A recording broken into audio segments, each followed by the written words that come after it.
Bonjour à tous, chers futurs crypto fans. Une petite vidéo ce dimanche sur le marché de la crypto, puis de l'inflation. Les chiffres sont tombés maintenant aux États-Unis. On a un taux d'inflation de 7%, ce qui est énorme, énorme taux d'inflation. Surtout que la méthode de calcul est de minorer un peu le taux d'inflation. On dirait que c'est plutôt dans les 12%, 15% de taux d'inflation, hein, je pense, parce que beaucoup de choses ont été modifiées pour un peu minorer le taux au niveau du panier de calcul du taux d'inflation. On va voir sur le site officiel. Alors concernant la nourriture, regardez, littéralement à 7,4%. Food away from home, 6,4%. Alors on a, oui, ça c'est en détail, tout ce qui est nourriture dans les 7%. Énergie, 27%. Alors énergie, commodities, tout ça, on arrive à 39,9%. Énergie services, 13%. Électricité, 10%, 10,7%. Le gaz à 23,9%. Waouh. Oui, tout flambe en fait, on va pas tout revoir tout flambe en fait, hein, Medical Care Services à 2,7, Transportation Services 5,6, etc., etc. Donc vous voyez le taux d'inflation aux États-Unis, c'est quand même incroyable. Que le problème c'est que la Fed a maintenu des taux tellement bas. Bien sûr, bon, récemment ils vont augmenter de 50 points de base, c'est rien. Donc le marché a déjà pricé, je pense, à ce niveau-là. Concernant ce qui est important en fait également, c'est de surveiller le taux obligataire de rendement sur 10 ans aux États-Unis. En fait, il avait tapé à 2%. Bon là, c'est un peu baissé à 1,9, 1,68. Ça a baissé en fait. Mais souvent les investisseurs en fait check en fait, analyse suit en fait le rendement obligataire sur 10 ans parce que c'est très connu en fait en finance et ça permet de voir en fait l'impact d'une hausse de taux, etc. Est-ce que le marché va anticiper la hausse des taux, etc. Et en fait souvent le marché, avec la pression avec l'incertitude, etc., l'inflation, le taux le taux de rendement il augmente. En fait, il avait atteint 2%. C'est pour ça que c'est important de surveiller ça. En termes de mindset, en fait, je fais une fake set. Je voulais vous faire comparer en fait l'état d'esprit d'une personne riche face à une personne pauvre en fait. D'accord. Souvent, la personne pauvre, en anglais ils appellent ça mindset of poor mindset. C'est des gens qui ont peur du changement. Ouais, ils manquent les vieux jours. La peur également du missing out. Toujours en train de se plaindre en fait. Ils pensent que les riches sont des diables. Ils ne veulent pas apprendre en fait. Ils ont peur d'investir. Ça c'est vrai ça. Donc je pense pour beaucoup de gens, c'est la peur, c'est l'inconnu en fait d'investir dans des actifs. Et l'état d'esprit par exemple d'un riche, take action, voilà, prendre action. Quit bad habits, c'est les mauvaises habitudes en fait. Se débarrasser un peu des mauvaises habitudes. Ne pas toujours en train de se plaindre. Ils help other success, c'est-à-dire ils aident les gens à réussir quoi en fait, apprendre des erreurs, constantly learning, toujours se former et à apprendre, live in the future, donc ils investissent dans des actifs en fait. Vous voyez la différence d'état d'esprit entre pauvre et riche. Le pauvre il va utiliser son salaire, il va pas penser à investir. Et souvent, il y a des gens qui cartonnent, qui carburent au revolving, en fait, hein, au Sofenco, tout ce qui est crédit à la consommation, pour partir en vacances. Ils en prennent 10 000 euros pour partir en vacances, au lieu de penser à investir dans la bourse, dans les cryptos, dans l'immobilier. Les gens, j'en connais pas mal qui prennent des crédits pour partir en vacances, vous voyez. C'est un mindset, ils appellent ça un mindset pauvre.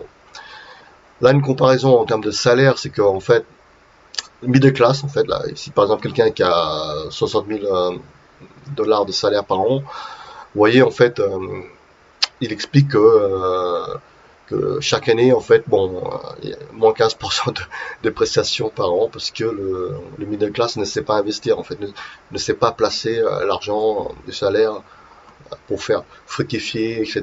D'accord?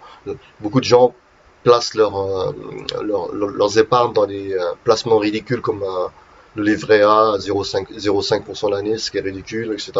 Donc c'est une comparaison qui a été faite entre un riche et un pauvre. Quelqu'un qui a un mindset riche, en fait, même avec un salaire très faible, équivalent, par exemple 60, il va réussir quand même à augmenter son, comment dire, à placer, etc. Et à investir et avoir des rendements, oui, 214% de rendement. D'accord? Pourquoi? Parce que l'argent qui lui reste, en fait, il va investir à la bourse, investir, je sais pas moi, dans l'immobilier, investir peut-être dans les cryptos, etc. Vous voyez, donc forcément, euh, il ramène de l'argent, en fait. D'accord? Il ramène du revenu passif. Gagner des intérêts, par exemple, en faisant du staking, de prêter des bitcoins, des cryptos. Maintenant, voilà, c'était une fake que je voulais montrer. C'était une différence de, comment, d'état d'esprit entre riches et pauvres. C'est vrai que souvent les gens, euh, les middle class, quand ils ont leur propre salaire et le premier salaire, c'est quand même directement aller chercher, acheter du passif en fait, acheter une voiture, deux voitures, aller en vacances. Vous voyez, toujours, en fait, l'argent qui sort en fait. Et ils pensent pas à faire rentrer l'argent dans la banque. C'est très très dur. Bon, c'est dur de gagner 1 euro, 1 dollar, etc. Mais pour sortir ça part très vite. L'argent part très vite. Vous voyez. C'est pour ça que il faut dans le livre sur Rich Dad, Poor Dad, il explique que c'est complètement faut changer l'état d'esprit en fait, votre cerveau, d'accord, ne pas ne pas avoir peur justement d'investir et d'apprendre. Et ça c'est le problème des gens qui sont pauvres, qui sont dans la classe pauvre et la classe des middle class. La middle class est rincée par l'inflation, etc. Vous voyez, donc à long terme, il y aura même plus de middle class. Hein. Il y aura une classe pourcentage de très riches face au reste très pauvre. C'est pour ça que il est important de se former, également d'investir, etc. Vous voyez, donc de se débarrasser de tout ça. Quoi. La peur de changement, toujours en train de se plaindre et ne pas se former. Ah, j'ai pas le temps. Vous voyez, les gens, en fait, ils ont le temps, mais ils se trouvent une excuse pour dire ah non, mais j'ai pas le temps. Voilà. Même 1 heure de leur vie, d'aller voir une vidéo qui explique comment investir dans la bourse des cryptos, ils vont dire ah non, j'ai pas le temps.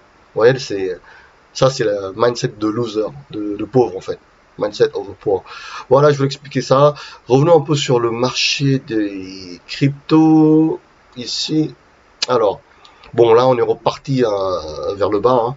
42 131, toujours dans le range hein, de 40-50. Là, en plus, on parle maintenant de hausse des taux et également de tension entre la Russie et l'OTAN. Et ça peut faire, justement, ça peut faire chuter dans les 35. Hein. Pourquoi pas, hein, 35. Après, on revient dans un range à 30-40.